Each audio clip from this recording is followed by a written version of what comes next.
दोस्तों यहाँ पर एक बड़ी रिपोर्ट सामने आ रही है कि कुवैत के ऊपर F-15 ईगल फाइटर जेट जो है वो क्रैश हो गया है। और सबसे बड़ी बात यह कि जो रिपोर्टें अभी तक आ रही हैं उसमें बताया जा रहा है कि फ्रेंडली फायर यानी कि अपने ही पक्ष के किसी एयर डिफेंस सिस्टम ने इसे मार गिराया। हालांकि दोस्तों अभी ऑफिशियल तौर पर बात सामने नहीं आई, लेकिन सोशल मीडिया पर काफ़ी सारे वीडियोस दिखाई दे रहे हैं जिसमें दावा किया जा रहा है कि ये F-15 ईगल जो है वो क्रैश हो चुका है। और आपको मैं बता दूं कि इस क्षेत्र में F-15 फाइटर जेट को संचालित करने वाले यूनाइटेड स्टेट खुद है, इसके अलावा इजराइल है, सऊदी अरेबिया और कतर है। ऐसे में ये बात क्लियर नहीं है कि ये जो एयरक्राफ्ट गिराया गया है वो किस देश का है। यहाँ पर दोस्तों जो शुरुआती बात बताई जा रही है वो आ रही है फ्रेंडली फायर को लेकर।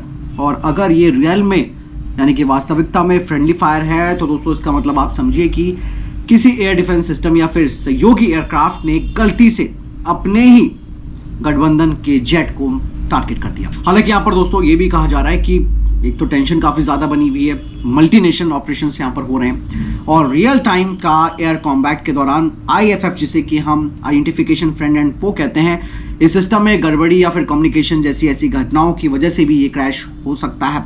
हालांकि दोस्तों अभी तक इसका रीजन तो ऑफिशियल तौर पर सामने आएगा, लेकिन कुवैत और आसपास का इलाका इस वक्त काफी सेंसिटिव माना जा रहा है। और अगर ये खबर सच्ची निकलती है तो क्षेत्रीय सैन्य समन्वय पर यानी कि जो कोऑर्डिनेशन है उस पर सवाल उठेंगे।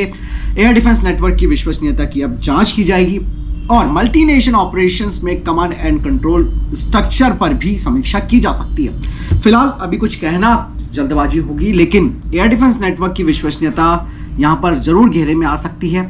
ऑफिशियल तौर पर स्टेटमेंट आने के बाद ही हम कुछ बताएंगे, लेकिन अगर दोस्तों ये बात कंफर्म हो जाती है तो ये घटना क्षेत्र में चल रहे मिलिट्री अभियानों के बीच एक बड़ा संकेत माना जा सकती है। मतलब कि आधुनिक युद्ध में टेक्नोलॉजी सिक्योरिटी के बावजूद भी एक छोटी सी गलती बहुत बड़ी लापरवाही बन सकती है। लेट्स सी दोस्तों, फिलहाल आपको भी क्या लगता है कमेंट सेक्शन में जरूर देगा।